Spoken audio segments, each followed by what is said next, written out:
Swastiastu. Halo Sobat Religi, kembali lagi bersama kami di Surya Podcast, Suluhan Rohani dan Layanan. Melaju maju, umat rukun, Indonesia maju. Bersama saya Tiwi dari Kantor Kementerian Agama Kabupaten Gianyar. Nah, pada kesempatan yang kali ini, kita telah kedatangan tamu yang sangat spesial.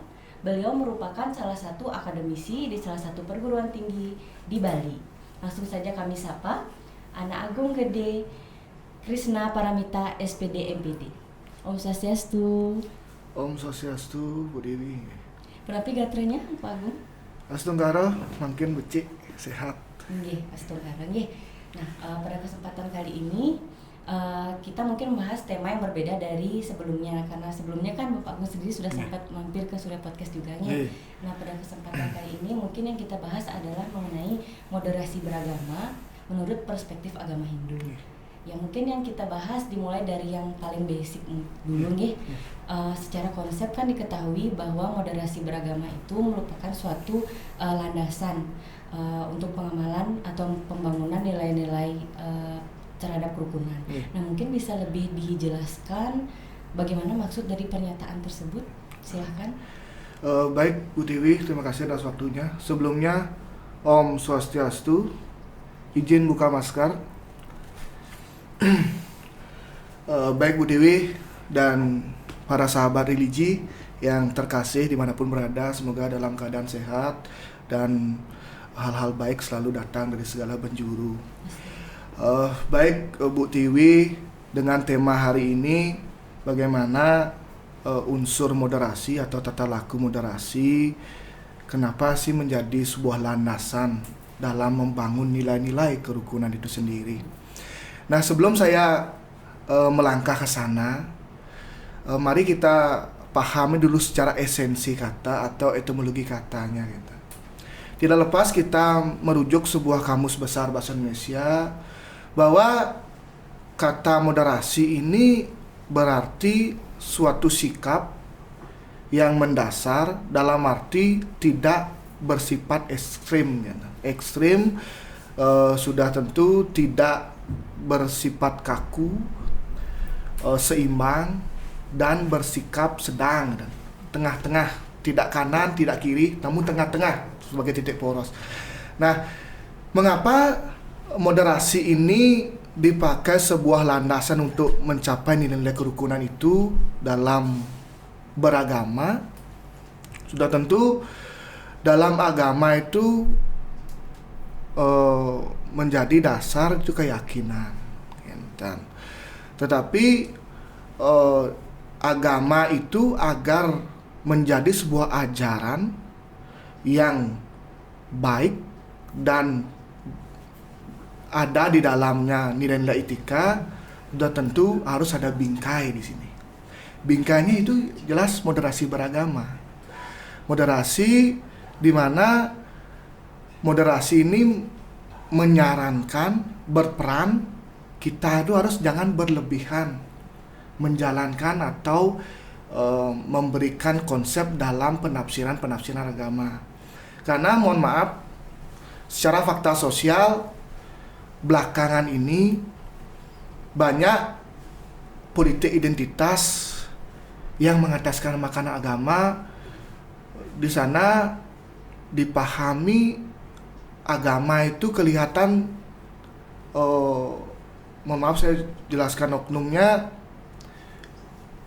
ditafsirkan secara liar gitu. Kadang agama itu menurut oknum itu agama saya yang paling benar, agama yang lain salah, agama saya lah yang bisa mencapai tujuan ke surga, agama yang lain tidak bisa seperti ini. Itu dasarnya kita harus jangan bersikap ekstrim di sini. Inilah peran moderasi kembali. Karena sesungguhnya kalau kita berbicara agama tanpa bingkai akan menyebabkan tafsiran yang multi dan menurut yang menafsirkan, menjadilah pembenaran yang memudarkan norma-norma. Maka dari itu moderasi ini memberikan kita sebuah unsur yang komprehensif secara menyeluruh bahwa kita itu menjalankan ajaran agama ini hadir mempunyai wajah saling menyapa, bukan saling menyalahkan. Inilah terbentuk kerukunan di sini. Mungkin segitu Dumun. Oh nih. Ya dari sana kan berarti kita ketahui bahwa dalam beragama kita tidak boleh ekstrim atau berlebihan, sedang-sedang saja di tengah-tengah seperti itu. Nah kan pernah juga kita sering mendengar kata-kata jadilah agama yang Nusantara, misalnya Hindu Nusantara, Islam Nusantara, Kristen Nusantara dan sebagainya. Nah Pak Agung sendiri kan yang saya tahu lumayan aktif ya dalam membuat suatu tulisan-tulisan terutama yang membahas mengenai moderasi beragama. Nah ada salah satu Pak Agung, salah satu tulisannya Pak Agung yang berjudul Tata Laku Moderasi Beragama Menurut Pandangan Hindu. Nah kan di sana wonten pernyataan yang dikatakan bahwa agama Hindu sebagai agama yang universal tentu memiliki keyakinan bahwa beragama tidak perlu berlebihan, melainkan sesuai dengan kepercayaan masing-masing yang berdasarkan pada serada bakti. Nah, mungkin bisa lebih dijelaskan kembali maksud dari pernyataan tersebut? Baik, terima kasih Bu Dewi. Di sini yang perlu kita pahami bagaimana tata laku kita beragama agar tengah-tengah. Dalam Hindu sudah tentu kita kenal nama agama Hindu yaitu swastika. Dalam teks buku Upadesa dijelaskan swastika berdasarkan tapak dara antara garis horizontal dan vertikal seperti itu. Sahabat religi mungkin tidak asing lagi juga memahami bahwa di Hindu itu secara story religi, cerita keagamaan sebelum kena pengaruh Majapahit yang di Jawa, sebelum kena pengaruh ajaran yang dari India, di Bali khususnya di Indonesia pada umumnya sudah mengenal ajaran-ajaran leluhur yang disebut animisme, dinamisme, totemisme, panteisme. Kalau di Hindu memang kaku, tidak tengah-tengah atau ekstrim memahami, pasti ajaran-ajaran yang sebelum Hindu India atau Hindu Jawa itu datang ke Bali mungkin, atau Hindu India itu datang ke Indonesia, mungkin itu akan tidak dipakai lagi. Namun itu dijamu di Nusantara, menjadilah Hindu Nusantara. Masih kita menyembah pohon, animisme batu, terus mempunyai keyakinan bahwa totemisme binatang-binatang yang memiliki kekuatan magis. Di Bali pun jelas seperti itu. Ada Banaspati Raja, ada memang hal-hal yang mendasar panteisme sampai, mohon maaf, sampai di Songsomah, di Leboh itu pun diupacarai bebantenan. Itu ajaran panteisme. Di semua ada Tuhan kalau kita berbicara teologi Hindu di Bali sebagai karema lokal. Nah, hal yang mendasar universal yang lain sudah tentu dalam ajaran Hindu, agama khususnya, saya mengutip sebuah sastra Muscaya, bunyinya seperti ini: Ikang Dharma ngaranike, atuning mare ring swarga ike, kadi bandega, kadi perahu, an bandega ngentasin tasik. Jadi agama itu sesungguhnya sebuah sarana, ibaratkan sebuah perahu yang digunakan menyeberang oleh nelayan di lautan. Lautan itu apa?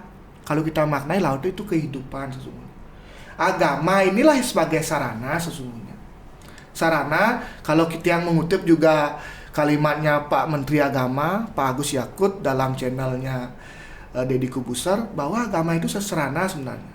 Kalau kita memakai wajah moderasi, sarana apa yang kita pakai? Pandangan mana yang kita pakai? Hindu kah? Islam kah? Kristen kah? Atau yang lain? Ini yang perlu kita paham agar kita fleksibel memahami agama. Karena dalam unsur kehidupan rutinitas tidak lepas kita dalam beragama pribadi dan kelompok. Kalau di Hindu beragama pribadi sudah tentu bagaimana kenyamanan kita, karena kita menggunakan serada.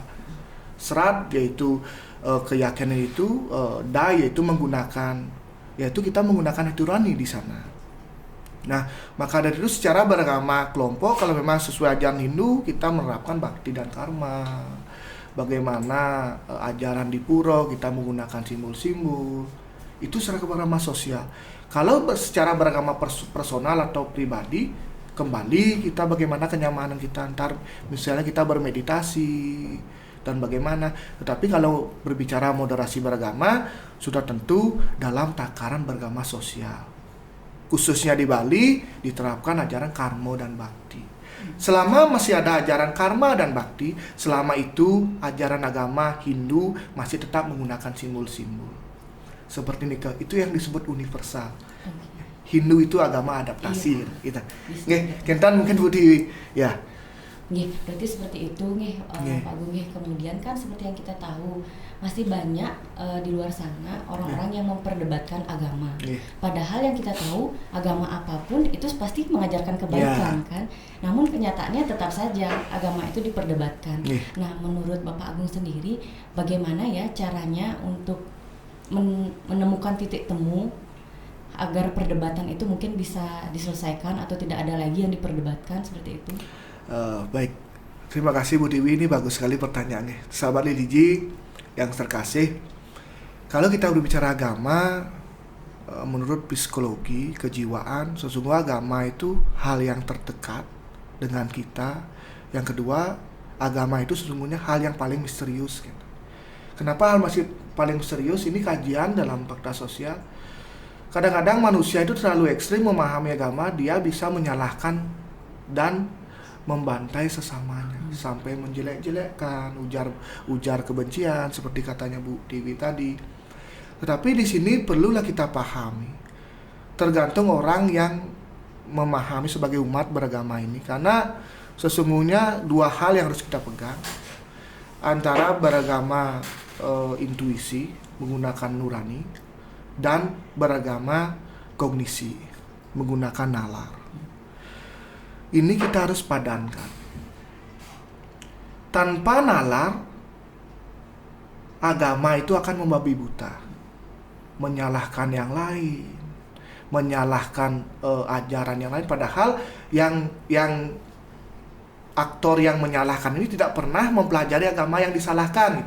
Itu ibarat kita menyicipi menu agama, kita sudah menarik santapan rohani, saya istilahkan, tetapi tidak pernah menyantap santapan rohani yang lain. Apakah bisa kita menilai santapan rohani yang belum kita cicipi? Itu yang menjadi pertanyaan, persoalan. Makanya kadang-kadang kita membabi buta dan tidak menggunakan kognisi kita secara integrasi memahami agama orang lain. Yang terpenting adalah marilah kita takar intuisi kita, dalam arti intuisi memadankan logika. Jangan sampai kita beragama itu dalam bahasa psikologi, intuisi melangkahi logika. Sama halnya misalnya salah satu contoh dalam ajaran Hindu ada Siwalatri, ada Saraswati. Siwalatri dikatakan malam penebusan dosa, gampang sekali menebus dosa satu hari ya. Tetapi kalau kita maknai secara nalar, beragama nalar, bukan sebagai ajaran atau malam penebusan dosa, tapi perenungan dosa. Karena logika tidak mungkin satu hari menebus dosa. Jadi dalam hal ini sesungguhnya disinilah nalar kita harus berkondisi menjadi sebuah takaran agar agama itu kita bisa gunakan sebagai hal yang bersifat humanisme, bersifat kasih sayang, saling menghargai, saling menghormati. Kembali tidak ekstrim dalam memahami suatu objek, suatu tatanan perilaku dalam menjalankan agama. Seperti itu. Nih, terima kasih. Iya, berarti jawabannya masuk akal sekali ya Bapak Agungnya. Benar, jika diumpamakan setiap agama itu misalnya sebagai diumpamakan sebagai sajian makanan. Kan ada banyak sajian makanan. Nah, kita menyicipinya saja belum, bagaimana kita bisa menilai? Ya, benar menurut saya seperti itu. Nah, makanya diperlukan suatu intuisi dan nalar dalam menjalankan beragama. Ya, tepat sekali. Nah, dalam moderasi beragama itu di Hindu kan sudah mempraktekkan salah satu ajaran Tatuam Asi seperti itu yang sudah masif dilakukan di masyarakat. Nah, di sana kita diajarkan bagaimana caranya menganggap arti dari tatomasi itu sendiri, kamu adalah aku Betul, adalah iya. kamu. Sehingga dalam melakukan suatu tindakan kita memikirkan dulu bagaimana efeknya atau bagaimana dampaknya nanti kepada orang lain, Iya. seperti itu. Nah, bagaimana mungkin cara-cara lain dari perspektif Hindu sendiri untuk tetap menjaga agar dalam menjalankan kehidupan beragama ini kita tetap menjadi moderat. Iya. Gitu. Mungkin ada tips-tips atau pendapat yang bisa dijelaskan? Iya. Baik Bu Tiwi, kalau kita berbicara solusi di sini sudah tentu kita akan tidak bisa memberikan secara instan atau secara intens mungkin langsung memberi pengaruh atau indikasi terkait bagaimana hal seperti itu. Sebenarnya di dalam Hindu sudah ada ajaran Upasamo namanya. Upasamo Sudira Regamba itu kalimatnya. Marilah kita ke dalam dulu. Ke dalam. Evaluasi diri sendiri. Kalau dalam Hindu disebut mulat sarira. Mulat sarira kita harus merangkah dulu bagaimana diri kita udah baik apa belum. Diri kita sudah menaati regulasi apa belum. Diri kita sudah menaati kaidah-kaidah yang ada takaran norma-norma apa belum. Itu sebenarnya. Karena sesuai ajaran sangat banyak sekali solusi. Satu, bagaimana kita harus menerapkan ajaran dalam Upanishad disebut Tattwamasi tadi. Engkau adalah aku adalah engkau. Maknanya saling menghormati. Yang kedua ada Wasudewa Kutumbaka. Bagaimana semua bersaudara. Jangankan dengan sesama yang kita sama-sama memiliki knowledge atau lengkap sebagai makhluk yang diciptakan Tuhan. Tuhan Yang Maha Esa, Ida Sayang Widi, memiliki Triparmana, Sabda Bayu Hidap. Dengan binatang pun kita harus bersaudara. Makanya ada tumpak kandang atau tumpak uye. Dengan tumbuh-tumbuhan pun kita harus bersahabat. Ada tumpak warigel. Apa kita bisa maknai di sini? Yaitu sarwa prani tangkara. Baik Trisanya. Semua bersaudara. Semua kita anggap sahabat. Maka dari itu di Hindu ini sangat banyak sekali. Ada karipan lokal lagi. Segala segilik sulung sebayantake. Paras paros sarpenayo, sebriuk sepanggul dan sebagainya. Nah, disinilah perlu kita ke dalam dulu. Kita sangat gampang membaca suatu teks. Oh, begini loh Kasudega Kutumbakam. Oh, prakteknya seperti ini loh. Tetapi yang menjadi pertanyaan, tanya-tanya besar, apakah kita bisa secara rutinitas menerapkan itu? Apa jangan-jangan kita hanya bisa membaca dan mengatakan, perlulah kembali ke diri masing-masing. Dan saya pun belum bisa, jujur. Karena masih dalam hidup manusia itu terpengaruh triguna. Terkadang manusia itu satwa baik sekali, murah senyum kayak Bu Tiwi, murah senyum, ramah, sopan, menaati norma. Terkadang manusia itu rajas, emosi, marah tidak karuan, ya gagal fokus. Yang ketiga, kadang manusia itu tamas, malas sekali, tidak mau ngapa-ngapain, bahasa keren mager, malas gerak gitu. Itu dalam unsur tamasika. Nah, ajaran Triguna ini silih berganti sebenarnya dalam rutinitas kehidupan mempengaruhi manusia. Kadang manusia itu baik, kadang manusia itu emosi, kadang manusia itu malas. Inilah perlu ke dalam. Bagaimana Tattwamasi, Wasudewa Kutumbakam, segala aksi sulung Surantaka dan yang lainnya itu menjadi sebuah praktek dan kita bisa pahami dan hanya tidak bisa kita wacanakan. Mari kita belajar sama-sama, dan saya pun belum bisa, walaupun saya tahu tentang praktek-prakteknya. Itu Bu Dewi yang bisa ini berikan solusi gitu. Iya, berarti yang terpenting itu adalah kesadaran diri dulu, kemauan diri dulu untuk melakukan sesuatu yang moderat seperti itu ya Bapak Agung ya. Nah, mungkin demikian dulu podcast kita hari ini. Terima kasih sekali, sangat menambah banyak informasi, sangat memberi pencerahan juga tentang moderasi beragama. Kami mohon maaf juga apabila sebelumnya ada kesalahan, dan jangan kapok-kapok main lagi ke Surya Podcast Bapak Agung ya. Mungkin sahabat religi, demikian dulu podcast hari ini. Kami mohon maaf apabila ada kesalahan, dan kami tutup dengan Paramasanti. Om Santi Santi Santi Om.